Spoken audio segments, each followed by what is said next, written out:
beautiful family. So I am coming to you live here. I'm just waiting for Devin to jump on. Devin, where are you? So as you're joining in, just let me know where you're coming in from and share some hearts, share some love. We are going to be talking about some interesting topics today. I'm excited for this one. I shared in my stories what this live is all about. So, hi Morgan. So I'm going to be speaking to Devin. Devin's a Breatharian. Anyone know what a Breatharian is? And intrigued? Stick around. He's coming in soon.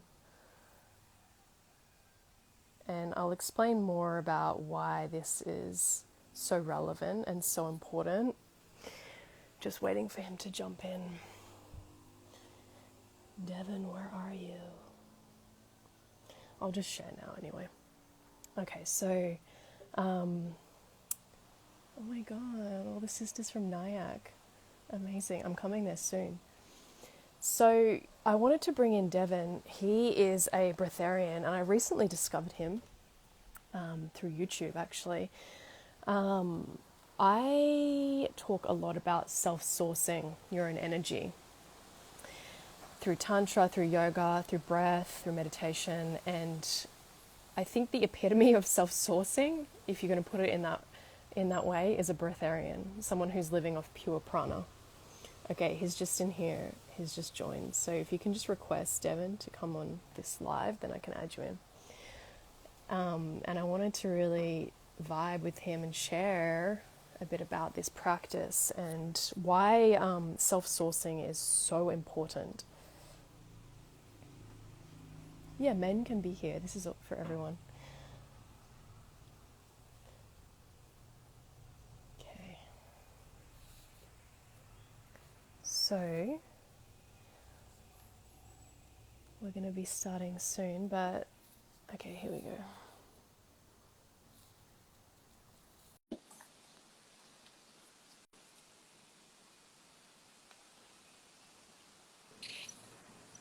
Hello. Oh, it's really dark. Oh yeah, well, I have the red light on. Hopefully it's not too dark. It's kind of dark. Oh. Like, I can just see like the outline, but maybe it's... Oh, really? It's that bad?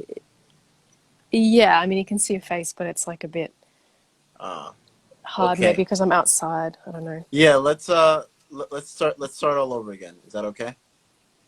I'm gonna move locations. You can just move, but we don't have to stop it. Oh, okay. The other thing is I'm charging my phone, so I can't really move.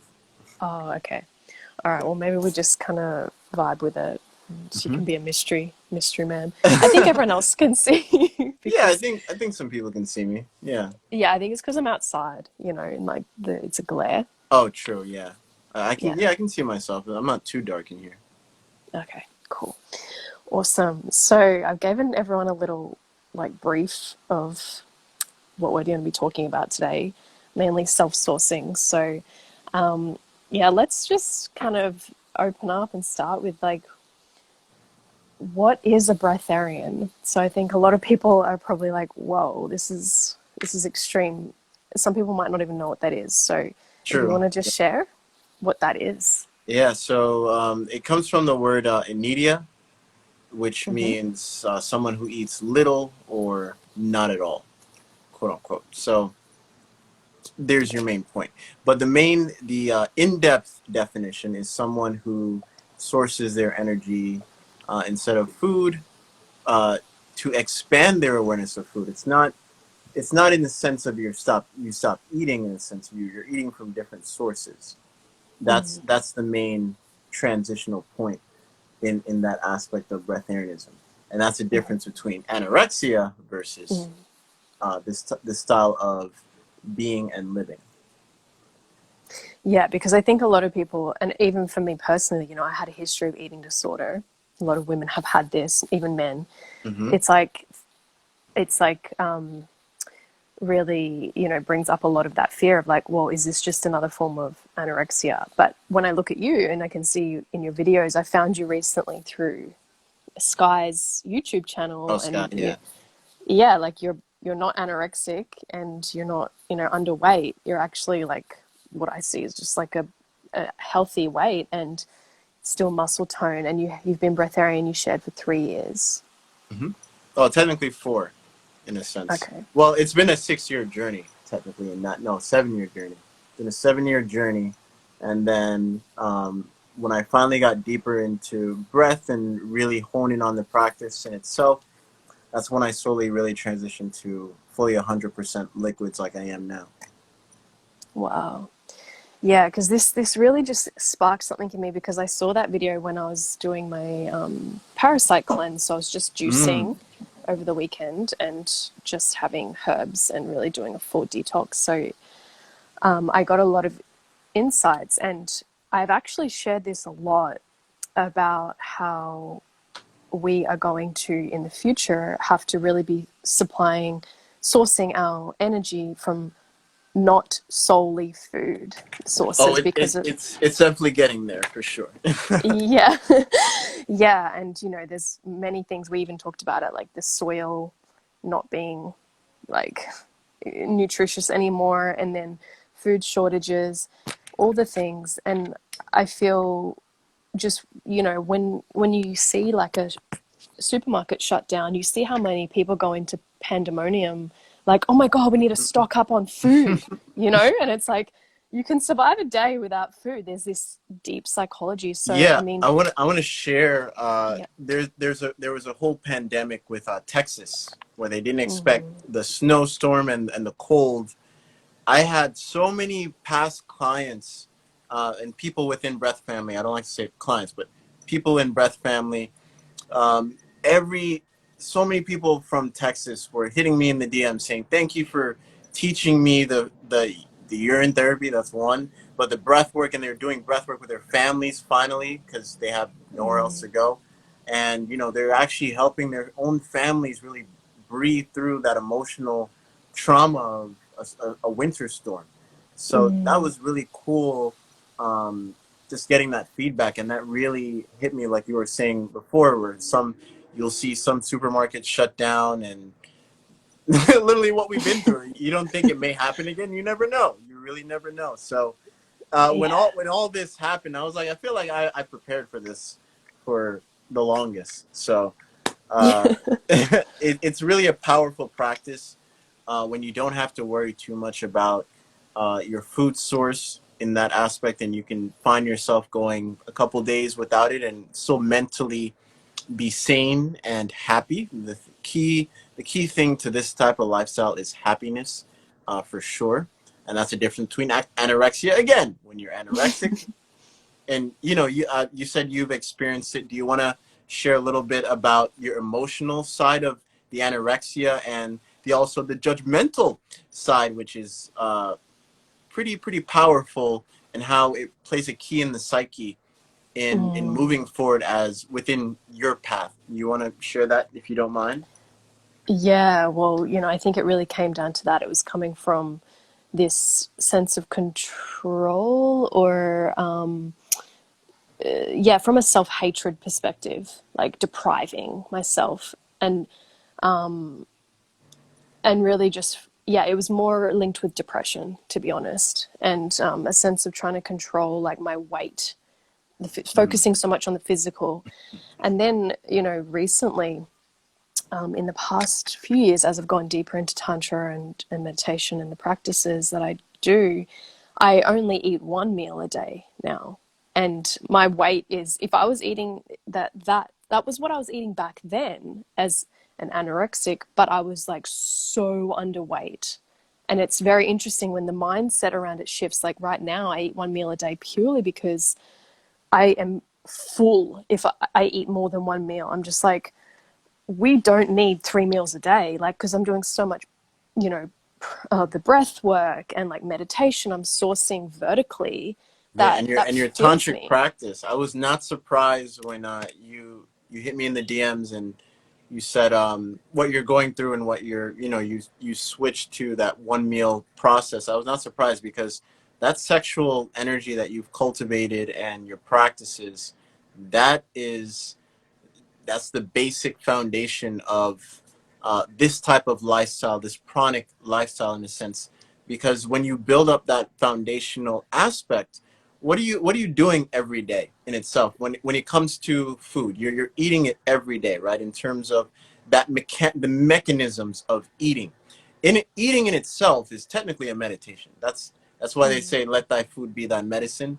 When you look at medai and medicine and meditation, you take the root word medai, which means one single focus in that aspect. So when you build up your foundational sources of energy in a day-to-day practice, it starts to really feel and become more like food. So it's a real pleasure and an honor to really hear and feel experiences like you have of that big shift that is happening within the collective, in that sense of when you really do the work. uh, Breatharianism doesn't sound crazy to you, does it? No, because even, when, you know, doing a lot of the yoga and learning about these yogis in the mountains, like it's not uncommon that they just don't eat, or they'd eat one meal a week because they're just self-sourcing through their meditation. And that's always been a side effect that they've said to us: when you do more yoga and these practices, you will eat less and sleep less because of that fact. So, yeah, it makes complete sense. And I wanted to just ask you, like, so what you shared about your main message is not, you know, teaching people to stop eating, but if Mm-hmm. you could just reiterate that for people, that this is probably a really extreme jump for them, like what's the main message that you're sharing around this? Yes, yes. So my main message is to share breath consciousness, not let anyone or force anyone into breatharianism. You can literally look at everyone in the members group themselves. I'm not a hierarchy saying, "Hey, fast this, do that." Hell Yeah. no. I literally let the breath do the talking, and that helps gives everyone an equal equilibrium of where they should go themselves, because everyone is different, and that's honoring the individuality, that uniqueness that everyone has. There is no set way of getting into this path and lifestyle. I knew a drinker in Argentina who used to be a heavy drinker, and I helped him get off. And it took a 4-year journey to the point where he's eating one meal a day, and I didn't have to force him or anything like that. I didn't have to do that. It was him being more in tune with his body, and it even helped him make healthier choices as well. I didn't have to say, "Hey, do this, do this, do that." He himself just experiencing it, and I had to. In the beginning, it was working with the family to help him get off alcohol and stuff like that. So with the breathing practices, we didn't even talk about diet. We didn't talk about drinking, because it was a very sensitive time with the family and what he was going through as a person. So with him getting more in tune with his emotions and honoring that he's responsible for his emotions, that responsibility became a superpower for him, because he understands how to shift through different emotions and really become stronger as a human being, and understanding that these emotions can be used as superpowers in a sense to really help ride through the wave of emotional baggage, so to speak, and become more of an open, healing vessel for himself. Amazing. Yeah. So what are some of the practices that sourcing practices that you personally do in terms of the breath and Yeah, so one of them is promoting healthy stimuli. That is so important, and that helps, I find, promote a happy perception of life. And that's why I created alchemy the way I did. Alchemy breathwork, I'm the pioneer of it. It's utilizing nitric oxide therapy, subliminal breathwork music, all through nasal breathing. And you're having fun with the breath. That's the main point in this lifestyle. If you're trying to do this lifestyle and you're not having fun, I'm sorry, you're doing it totally wrong. It's life itself. It's supposed to be fun. It's not supposed to be rough and rigid because you made it that way. You're supposed to harmonize with what you've been given at specific moments in time and utilize it the best that you can. And that's what alchemy is about, utilizing breath in real time as well, not beyond the sit down session. So it emanates and you have tons of fun with it. So in terms of the breathwork practice that I do every day is technically different in a sense, and that's the spice of life that I've cultivated over the years. So I can't really answer it like straightforward in a sense like that. But yeah, I have a lot of fun with breathwork in general in that sense. Yeah, because I saw a few that you did in the video with Sky. It was like ones I'd never really seen before, like different breathing practices and movements, and like I guess moving the energy, the kundalini up and down the spine with like the spinal flexing. I saw one where you were Oh, like are you opening talking up. about the flex breathing and Yeah, the vacuum too? Yeah. yeah. So a quick backstory: I got initiated it's 8 years now. I got initiated 8 years ago in a practice called Bigu, which is a Taoist energy cultivation practice. And I took what I learned in Bigu, mixed it with sacred geometry and some scientific perceptions of how the body is a machine, and literally cultivated them all in one to what I call alchemy breathwork. Amazing. So good. Yeah. And so, yeah, I wanted to ask about just living in, because I know you live in Miami. Hmm. Is that right? Yes. So, how do you, because I know other breatharians have said they have to live in like high prana, so like in the mountains or, in a cave. How do you manage to live in Miami? Well, I think the biohacking stuff that I have definitely helps for sure. But most of the time, I'm barely home, and I'm mostly at different parks and stuff like that. That's uh that's a must for me for sure. Or Yeah. I'm technically close to the ocean as well, so there's more Mm. negative ions in the air, especially when it rains. It is out of all the places I've been in the U.S. When it rains here, I could definitely feel more of that negative charge in the air for sure. And that's my favorite time to. Anytime it rains, guys, especially after a thunderstorm, that's the best time to go outside and do some type of breathing practice or just exercise in general or just sit and meditate in general after it rains because there's so much pranic energy in the air. And in itself, just listening to rain, it's healing because think of it this way: all those little raindrops is hitting and making an echo, and there's a connective, unified space wherever it rains, and it just creates a beautiful ripple of the natural sounds of water and earth energy connecting in one. And within those sounds, you're literally listening to kinetic energy as well too. So that in itself that's why the sound of water running is so healing because you're listening to kinetic energy, and it also you're replicating in a sense what's happening inside your body in terms of the waters that moves inside your body. And just as they say, the body doesn't know the difference. It's just like when you're watching a scary movie and they're running from the bad guy or something, and then your heart starts pounding because your body is have so many mirror receptors. It's mirroring what it's seeing, and that's what you're quote unquote feeling, especially when they're panting and they're breathing like that. And that's why I don't recommend scary movies on this path. Whenever you see something scary or something like that, run away. Yeah. Speaking of that, like, so I love that this is all about basically just human health and our birthright. And what do you think about what's going on in the world with like, I think, talking about breath, this like covering our mouths so we can't even breathe, like what do you feel, I guess is what are your thoughts on that? Oh, on the whole thing that we're dealing with here. Yeah, I know you uh, shared a video I shared last night. It was like all these children rejoicing because they yeah. were free. Like, yes, we can breathe again, you know. So, what do you think that's all about?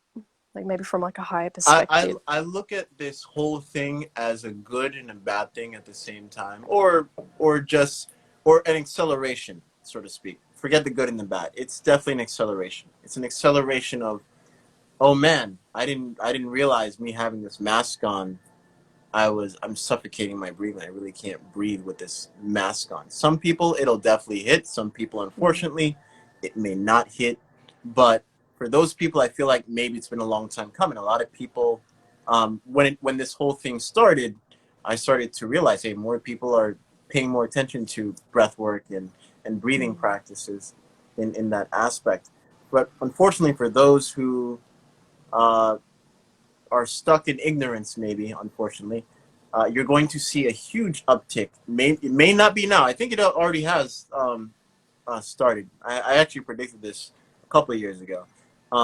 But it's starting. You'll see a high impact, a high increase in the mental health industry because Mm-hmm. with the poking Mm. and the mask, that's going to have a huge impact on one's nervous system in the long run, if not now, for sure in the long run. Yeah. And we're literally seeing the climb.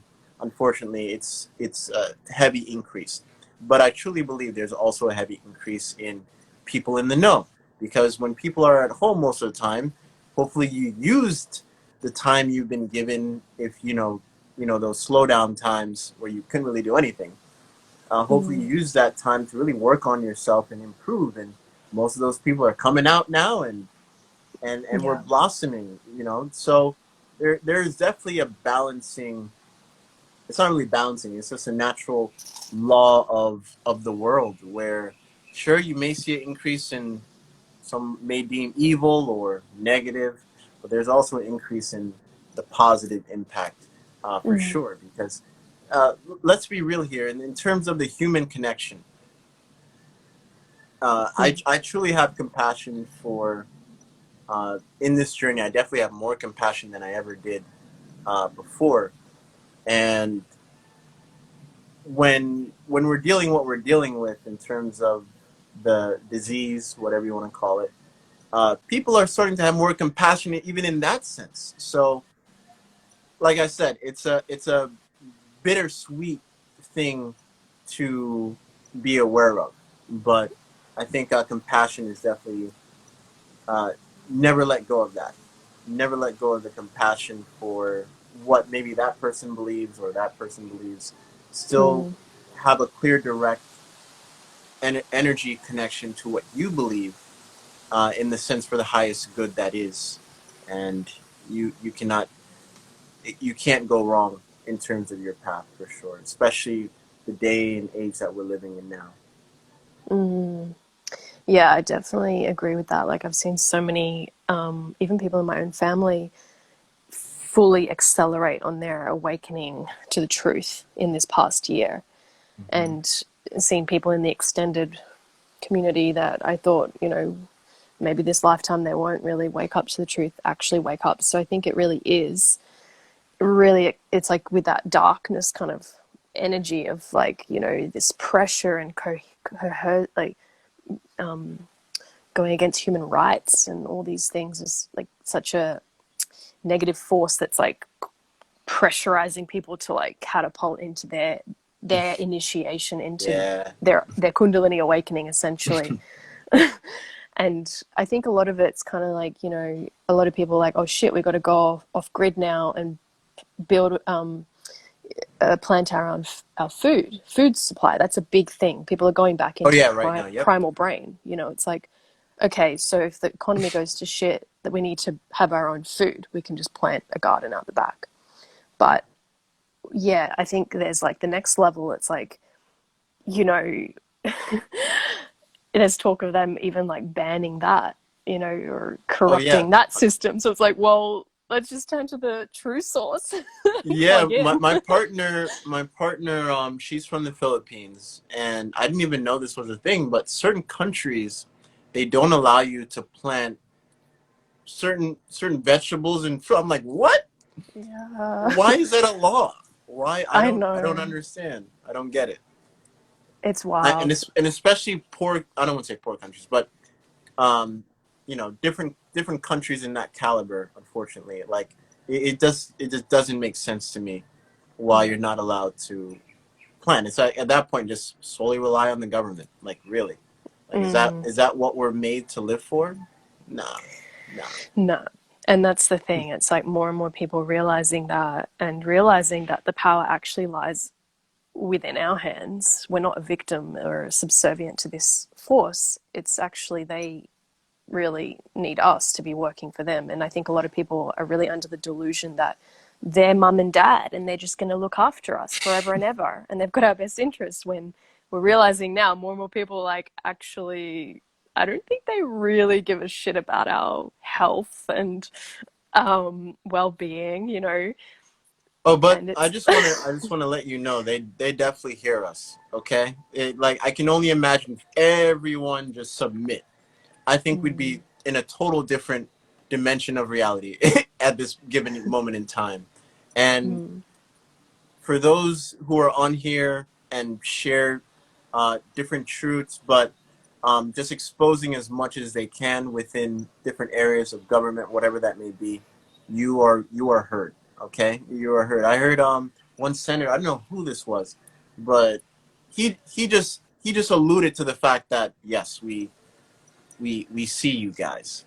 So I think it was he was saying that if you were to mandate the pokey thing, we'd see a whole tyranny and all types of apocalyptic things, so to speak. And he said that on the Capitol Hill.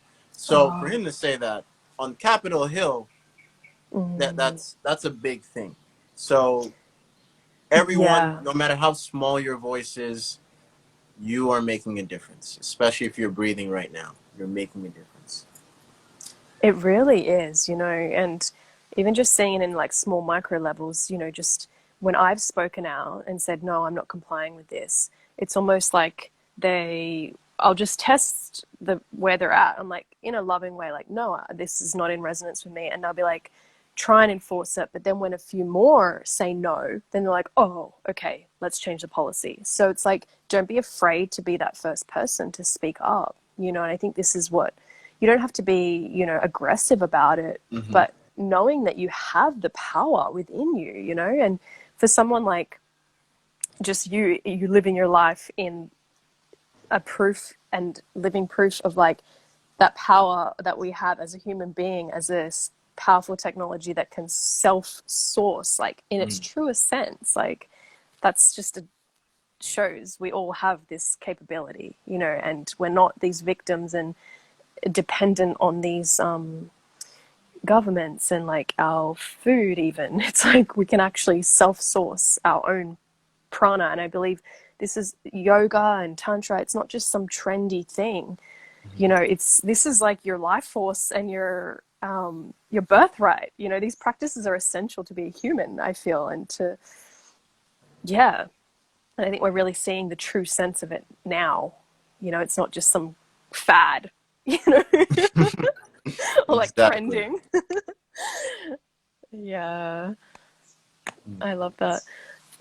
And so, what about you know, because a lot of people are asking about like the semen retention, you know, because obviously, you know, I teach sublimating sexual energy Mm-hmm. as a form for Yeah. women, and So yeah. So if I have this inner dialogue all the time too, and I joke with my friends too. I'm like, oh, if I were jacking off all this time, I don't think I'd be sustaining as I am right now for sure.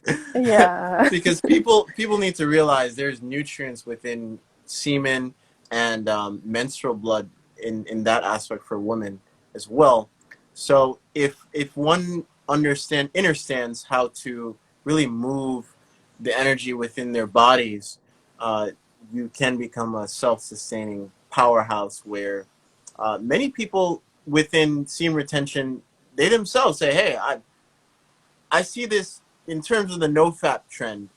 I see this all the time where they're, oh, you go from 30 days of no-fap and then you go to OMAD diet and then, the one meal a day. And then you start to see most of those people just naturally go into, that one day fast, things like that. So that goes to show you how powerful that energy just is pushing that main collective of men and women too, who really want to take control and sovereignty to their sexual energy. That's how powerful it is. It really is. I remember. So let's even talk quickly about the porn industry, and it's a really funny story how even it connects to credit cards. So there's a backstory of how porn came to be in the sense of what we know it as online or whatever. And it could never have happened if these two guys didn't figure out how to take credit cards over the phone and stuff like that.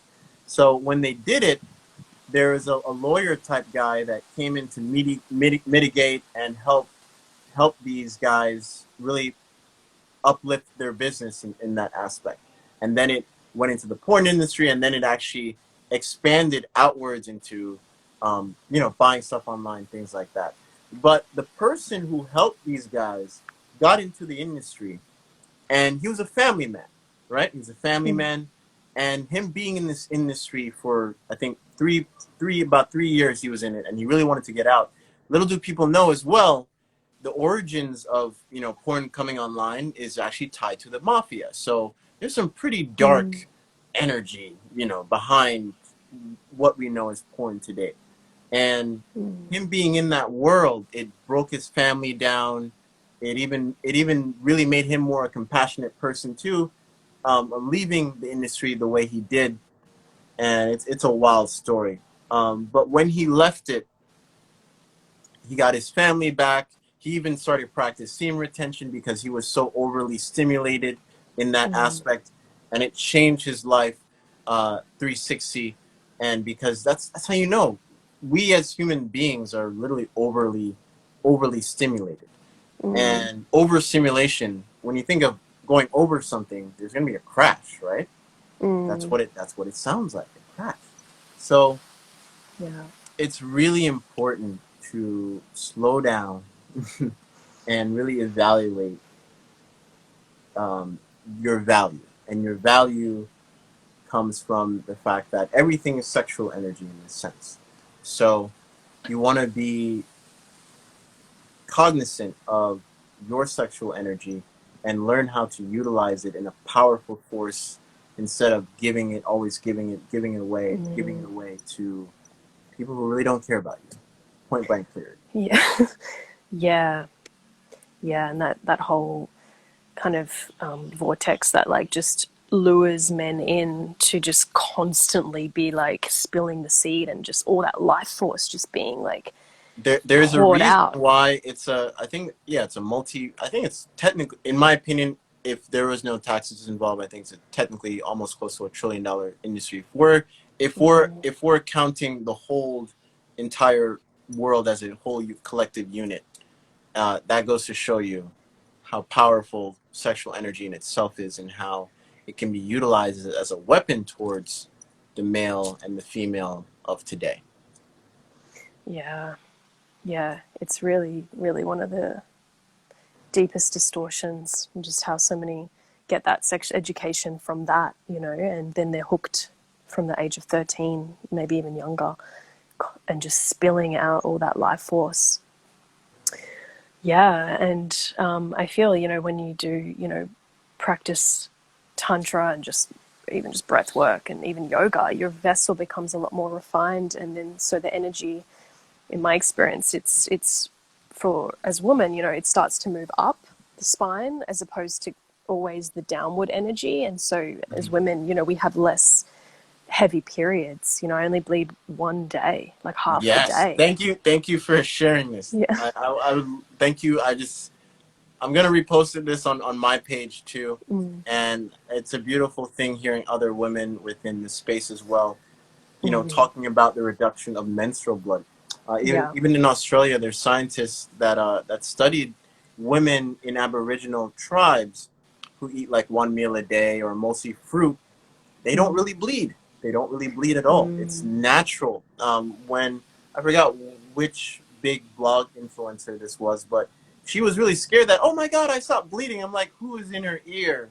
Who Mm. is telling her that it's a bad thing? And then she went to the doctors, of course, and they said, no, it's not natural. Start eating this, start eating Mm. that.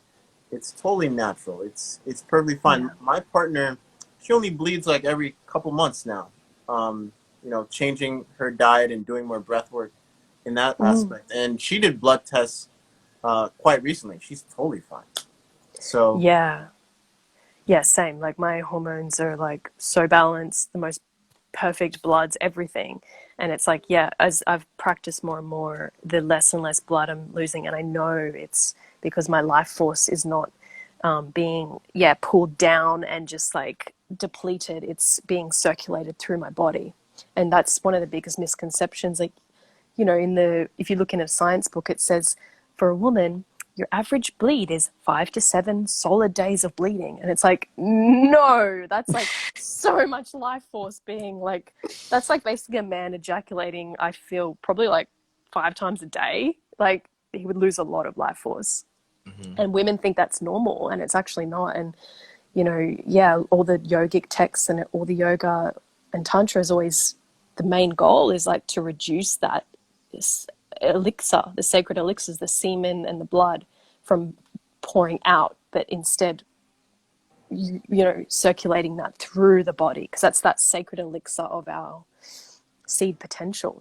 So, yeah, so many misconceptions. Mm. Yeah, I love it.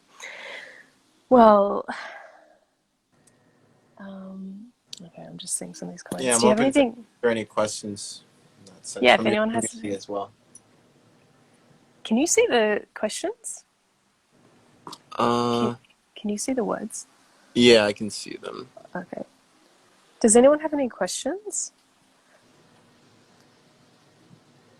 I'll just see it. Mm. Oh, somebody asked about a celebrity. I'm like, well, I'm not gonna answer it. There's your answer. You saw that one? Yeah. What's your sign? That's an important question. What is your sign, Oh, Devin? my sign.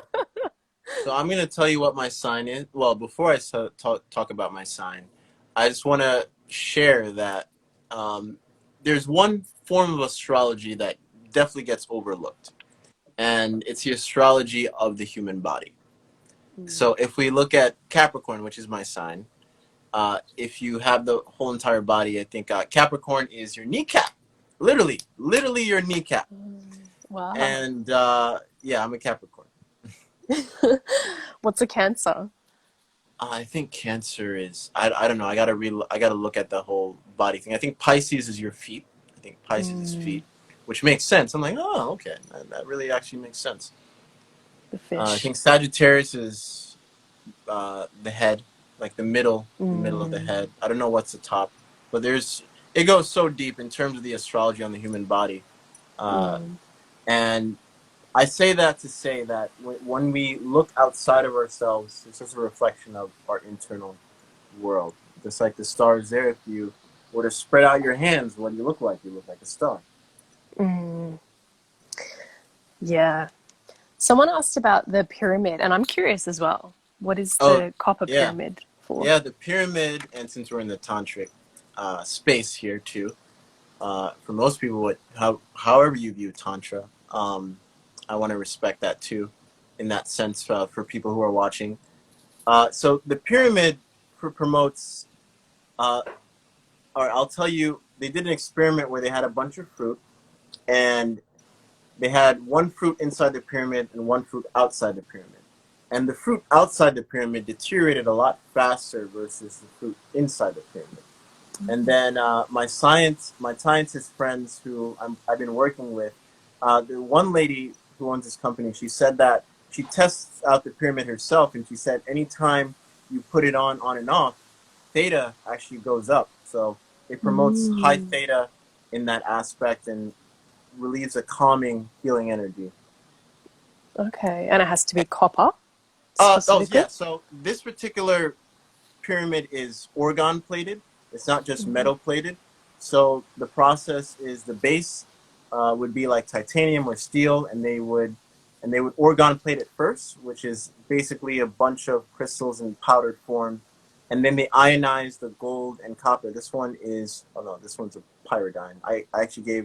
I gave up my fire dome to this huge statue of Buddha of this sanctuary down in Homestead in Florida here. It was a beautiful space, and I had to just gift it one of my pyramids. But another thing you can do with the pyramid as well, sometimes I literally have it on my genitals to sleep. And Oh, it's wow. really, really powerful utilizing it in that aspect for sure. Mm. Yeah, because it's like that upward triangle, like bringing the energy up, Mhm. and yeah, nice. I love that. And where do you get it from? Some people are asking, where do you get these? Yeah, so it's on my website. It's under breath healing products and it's under biohacking. Okay, cool. Awesome. So, yeah, I'll link you when I share this so everyone can go and check your page out. Amazing. Well, this has been a very enlightening conversation, and I'm always so fascinated with all these next level things. And yeah, breatharian is one of the things I'm like very. I don't feel like inclined to stop eating fully, but I definitely feel this gradual, So intuitive less. that's what I coach in the sense of if someone really really wants to go on this path, if they Yeah. really truly want to, I tell them firsthand, it's not about forcing yourself into it. It's about learning to unlearn and ease yourself into it. I didn't force myself. Like it took literally took 7 years. Keyword 7 years. Seven Yeah. years to just get to this exact point in time. It's like a Yeah. muscle. It takes time to grow, but you're already exercising that muscle, and you're already naturally eating that one meal, that one big meal a day anyway. Yeah. So that's how you know energy cultivation really plays a huge factor in our everyday lives, and people don't Mm. realize how you go to work and how you do your business. How that's part of your energy in itself. It's all connected. It's not separate, and Mm. I truly believe, if correct me if I'm wrong, but your energy practices is now it helps you make certain decisions and move a certain way, and that's how you know that's a connective bridge, and that's what I scream a lot in the sense of we don't need to compartmentalize everything in the sense because this is our whole life. It's supposed to be intertwined and affecting how we do one thing is how we do everything. Mm. Yeah. Yeah. And it's really just, coming back to that, these practices refining our vessels so clear. So it's so clear that we're like intuitively moving through life. And that includes like what you're putting in. Do I actually feel like I need 3 meals a day? Asking yourself, am I actually hungry right now? What does my body actually need right now? And so it's like when you can feel from that internal place as opposed to what a book tells you is the healthy protocol of like 3 meals a day and meat and carbs and veg. Like it's like no, throughout the books your own intuitive guidance guides Yeah, you. it's like society is pushing the thinking aspect on you so much you forget to do the feeling. Mm, Yeah. mm. Yeah. So yeah, I hope this has inspired. I know that it has inspired a lot. There's been so many people on this live tuning in, and people watch the replay, and yeah, just ignite some expanding your mind. I feel And from breath. this and breath and heart. Yeah, I love that. Well, do you have anything else you want to share before we close it Uh, up? yeah, I wanted to say thank you for having me on here and sharing your energy the way you do. And being the light that you are. I've actually heard of your name through several clients actually, and then you popped up in my DMs. Oh, So I felt wow. like sooner or later we would meet each other. I Cool. just got my travel stuff. So maybe later down the line we do workshops together. If I travel over there, who knows, or just online. Uh, Yeah. I definitely recommend people to your page as well for sure, and Mm, the tantric insights that you have. And I also love that you're not dogmatic when it comes to tantra. So mm, that's a beautiful thing coming from your page, and the things that I've heard from uh, people from your camp as well. yeah. Yeah, I think the age of dogma is really dying.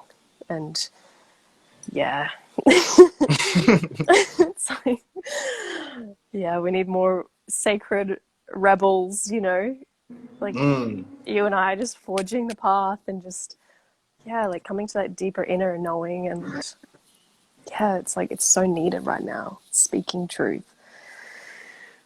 Practices that get you into your peak physical, mental, spiritual performance, like as the forefront, and everything flows from that. I feel, you know, mm.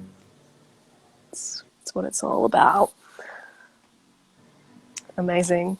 Well, thank you for being here and yeah, sharing. I know it's late there, and yeah, if you want to go and check out Devon's page, is the Black Air Bender.